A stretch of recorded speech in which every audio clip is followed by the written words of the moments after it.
তুমি কি সত্যি মনে করো আমার বালরাজজির সঙ্গে দেখা করা উচিত? বালরাজের নাম শুনেই সে এখনও কাঁপছিল। আকরামও তার নার্ভাসনেস বুঝতে পেরেছিল। বালরাজজি?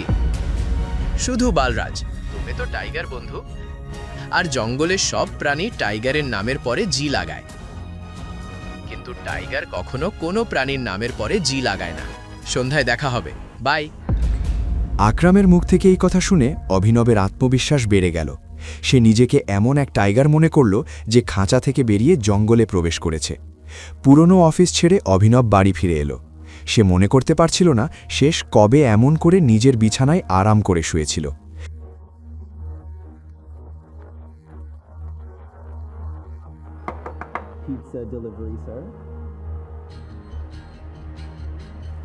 অর্ডারটা তো মাত্র 500 ছিল, তাহলে আপনি আমাকে 1000 কেন দিলেন? তোমরা ডেলিভারি ছেলেরা খুব কষ্ট করে কাজ করো বন্ধু, এই 500 টাকা তোমার টেপ।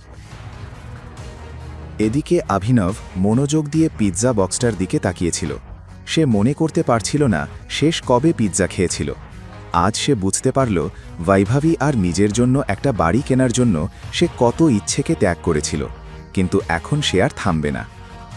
সন্ধ্যায় অভিনব হোটেল স্যাফায়ারে যাবার জন্য প্রস্তুতি নিতে শুরু করল। সে একটি ধূসর শার্ট আর কালো প্যান্ট পরল। অভিনবের পরার জন্য এর চেয়ে ভালো কিছু ছিল না। বাইরে থেকে হোটেলটা দেখেই সে হতবাক হয়ে গেল। এত বড় হোটেল সে আগে কখনো এত কাছ থেকে দেখেনি। থামো, ভিতরে কোথায় যাচ্ছ? আমি ভিতরে যাচ্ছি, কি সমস্যা? ভিতরে যেতে চাও? কি মনে করছো আমি তোমাকে ভিতরে ঢুকতে দেব? আমি কেন ভিতরে যেতে পারবো না?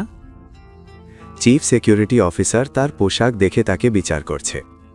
শোনো, তোমাদের মতো লোকদের আমি খুব ভালো করে চিনি। অযথা নাটক করো না, এখান থেকে চলে যাও। তুমি আমাকে কিভাবে চেনো? তুমি কি আমার আত্মীয়? আমি যখন ভিতরে যেতে এসেছি তখন ফিরে যাব কেন? এই হোটেলটা কি তোমার বাবার? বলো।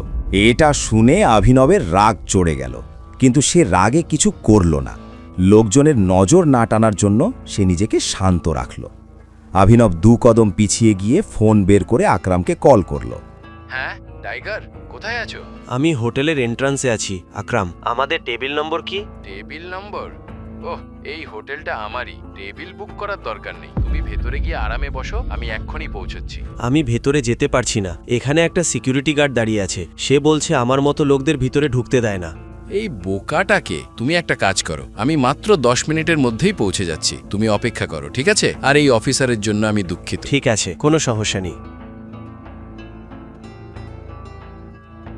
কেন এত হিরো হতে যাচ্ছিলে? আমি তো বলেছিলাম তোমাকে ভিতরে ঢুকতে দেব না। তুমি প্রধানমন্ত্রীকে ফোন করলেও না, বুঝেছো? এখন এখান থেকে বেরিয়ে যাও।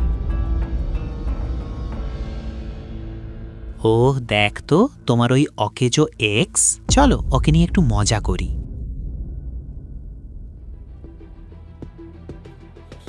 আমি ওকে কখনো আমার বয়ফ্রেন্ড বলেই মানিনি।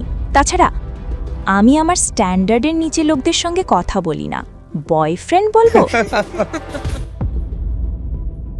কিন্তু এই ছোট লোকটা তোমাকে একটা উপদেশ দিতে চায়।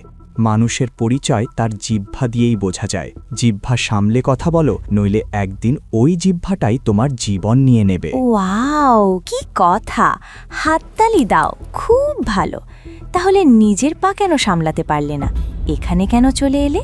নেশা করেছো নাকি? আকরাম আমাকে এখানে ডেকেছে। ও হ্যাঁ, মনে পড়ল।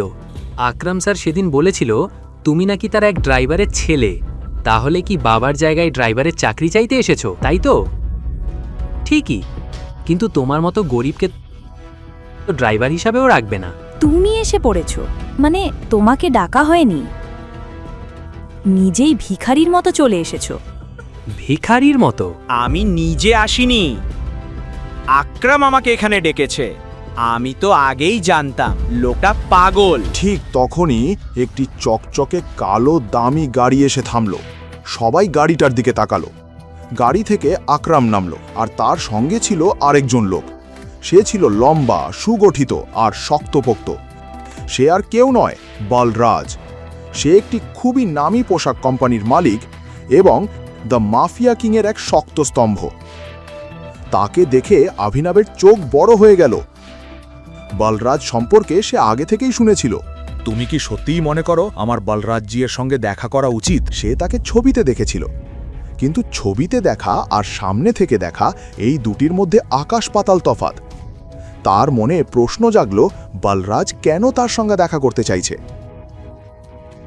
এখানে কি হচ্ছে? সরি স্যার, কিন্তু এই লোকটা আমাকে আর কাস্টমারদের খুব বিরক্ত করছিল। আমি এই চোরটাকে ভিতরে ঢুকতে দিচ্ছিলাম না, তাই ও এখানে ঝামেলা করছে। তোমার সাহস কি করে হয় ওকে চোর বলার? তুমি কে ওকে ভিতরে ঢোকা থেকে আটকাবে? তোমার বাবা কি এই হোটেল খুলেছে?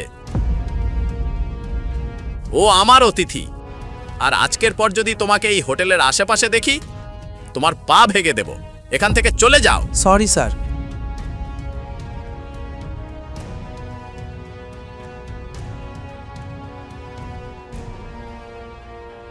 সরি টাইগার, এই বোকাটার জন্য। আসলে আজকাল ছোট মানুষই ছোট মানুষের শত্রু হয়ে যাচ্ছে।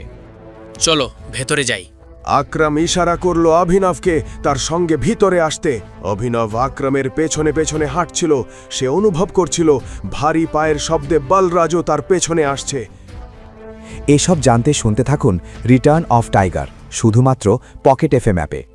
আর দ্য রিটার্ন অফ টাইগারের সব এপিসোড শুনতে বর্ণনায় দেওয়া লিঙ্ক থেকে পকেট এফএম অ্যাপ ডাউনলোড করুন।